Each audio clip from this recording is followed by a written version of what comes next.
ഇന്ന് നമ്മളെത്തിയിരിക്കുന്നത് നമ്മളെ സുഹൃത്ത് അഫ്ഷാന്റെ കാടല്ലത് അഫ്ഷാന കാടല്ലേ കാട ഫാമിലേക്കാണ് അഫ്ഷാൻ. ഇതാണ് നമ്മളെ സുഹൃത്ത് അഫ്ഷാൻ. മിസ്റ്റർ അഫ്ഷാൻ, താങ്കൾക്ക് എന്താണ് പറയാനുള്ളത്? അഭിമാനം തോന്നുന്നു. എത്ര കാടക്കുഞ്ഞുങ്ങളാണ് ഇവിടെ ഉള്ളത്? ഇവിടെ ഏകദേശം ഇപ്പൊ നമ്മൾ 2500 ചെയ്തിട്ടുള്ളത്. ഓക്കെ, 2500 കാടകളുണ്ട് അല്ലേ? കാടക്കുഞ്ഞുങ്ങൾ കുഞ്ഞുങ്ങളെല്ലാം മുട്ടയിടുന്നുണ്ട്. ഏകദേശം ഒരു ദിവസം ഒരു 2300 മുട്ട വരെ നമുക്ക് കളക്ട് ആവുന്നു. ഒരു ദിവസം? അതെ, ഒരു ദിവസം 2300 മുട്ട വരെ അഫ്ഷാൻ ലഭിക്കുന്നുണ്ട്. അപ്പൊ നമ്മള് ഒരു ബോക്സിൽ 40 മുട്ടയാണ് നമ്മള് സംരംഭകരാണല്ലേ? ആ ഒരു ബോക്സിന് നമുക്ക് ഏകദേശം 120 രൂപ കിട്ടും. ഒരു ബോക്സ് എത്ര ഉണ്ടാവും? 40 മുട്ട. Congratulations, you are appreciate your hard work. Education നമ്മൾ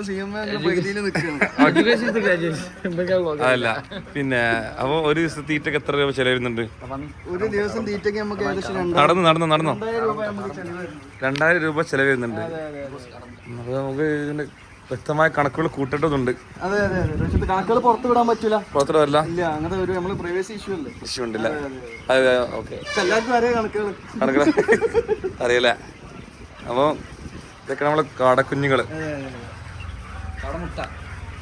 മുട്ട നമ്മള് രാവിലെ കളക്ട് ചെയ്യും. ഇത് എന്താണ് അഫ്ഷാൻ പറഞ്ഞത്? ഇത് ഫീഡാണ്, ലെയർ എന്ന് പറയും. ഓക്കെ, ഇത് നമ്മള് പണ്ട് കിളികൾക്ക് കൊടുക്കുന്ന തേനാണിത് അതോ?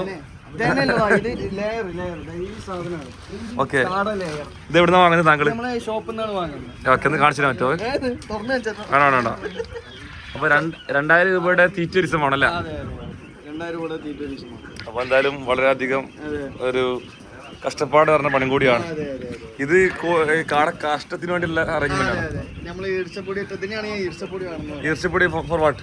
എന്ന് വെച്ചാല് ഈർച്ചപ്പൊടി അല്ല, ചകിരിച്ചോറിന്റെ പൗഡർ. ഓക്കെ, അത് നമ്മള് ഇതില് കാഷ്ടം പറ്റാതിരിക്കാൻ നമുക്ക് എടുക്കാനുള്ള ഒരു എളുപ്പത്തിന് നമ്മൾ ഇങ്ങനെ പാറ്റി കൊടുക്കും. എങ്ങനെ ക്ലീൻ ചെയ്യുന്നത്? ഡെയിലി ബേസിസോ? ഡെയിലി ക്ലീനിങ് ആണ്. ഇതിന്റെ ഉള്ളിൽ നിൽക്കാൻ പറ്റും. ഫുൾ ടൈം ജോബ് ആയിട്ട് കാണുന്നത്? അതെ അതെ, അല്ല പാർട്ട് ടൈം ആണ്. നമ്മളൊരു എംപ്ലോയർ വെച്ചിട്ട് കണക്കാണ് നമ്മൾ ചെയ്യുന്നത്. എംപ്ലോയർ ഉണ്ടോ? എംപ്ലോയർ അല്ല, എംപ്ലോയി വെച്ച് ചെയ്യുന്നില്ല.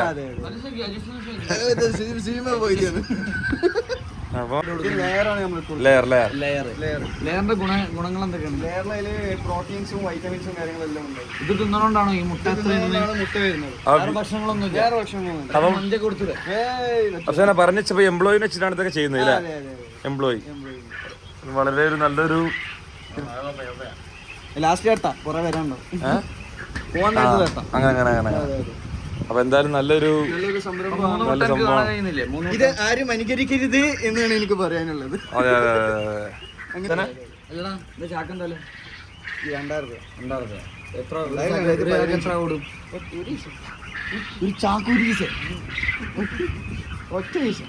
ചെറിയ കളികളല്ല, വലിയ കളികൾ മാത്രം. അത് മാത്രമേ. അപ്പോ ഫാമിലെ കുറച്ച് കാഴ്ചകളാണല്ലോ അഫ്ഷാനെ? കാണിച്ചു തരും. ഇപ്പൊ ഞാൻ ഒരു മാസമായുള്ള കാടക്കുഞ്ഞുങ്ങളാണ്. ഇത് ഏകദേശം 8-9 മാസം പ്രായമുള്ള കാടക്കുഞ്ഞുങ്ങളാണ്. ഇത് ഏകദേശം 1 കൊല്ലമായ കാഴ്ചയിലുണ്ട്. പിന്നെ അതുപോലെ തന്നെ ഇത് യൂട്യൂബിൽ ഇടുന്ന ഒരു പ്രശ്നമുണ്ടോ? യൂട്യൂബിൽ ഇടുന്നത് കൊണ്ട് നമ്മൾ പുറത്ത് നമ്മൾ അറിയല്ലേ, പ്രശ്നമൊന്നുമില്ല. യൂട്യൂബിൽ ഇടണോ എന്നോ വേണോ പബ്ലിസിറ്റി വലിയ ആഗ്രഹിക്കുന്നില്ല. ഈ ഫാനൊക്കെ എന്തിലാണ്? ഈ ഫാന് ചൂട് അങ്ങോട്ട് കളയാനുള്ളതായിരുന്നു. പക്ഷെ ഇതിന് ഫാൻ ലീഫില്ലല്ലോ, പൊട്ടിപ്പോയി. നമ്മൾ ഈ ഡോർ അറിയാതെ അടച്ചുപോയി. ഓക്കെ, അതില് പൊട്ടിപ്പോയതാണ്. മേലെ 2 ഫാന് മാത്രമേ ഉള്ളൂ. ഒരു മാസം എത്ര പ്രോഫിറ്റ് കിട്ടും?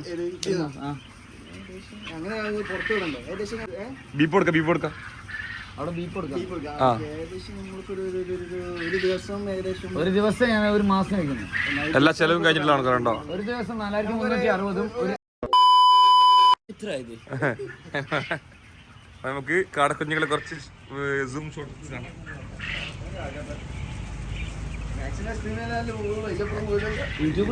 ഗ്രൂപ്പിലൊക്കെ പോകും, എല്ലാ ഗ്രൂപ്പിലും പോകും.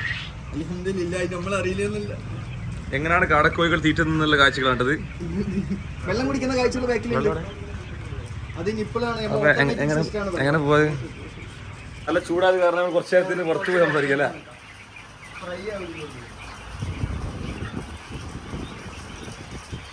എന്റെ പാന്റ് ഇവിടെ കൊടുത്തോ? എന്തിന്? എന്ത് ഉപകാരപ്പെടും? ഫാം ടൂർ കഴിഞ്ഞ് അഫ്ഷാന്റെ പൊട്ടിക്കടാ. വേറെ കാലിച്ചാക്കാവും. ലേക്ക് കൊടുത്തു. ലേക്ക് മനസ്സിലാവും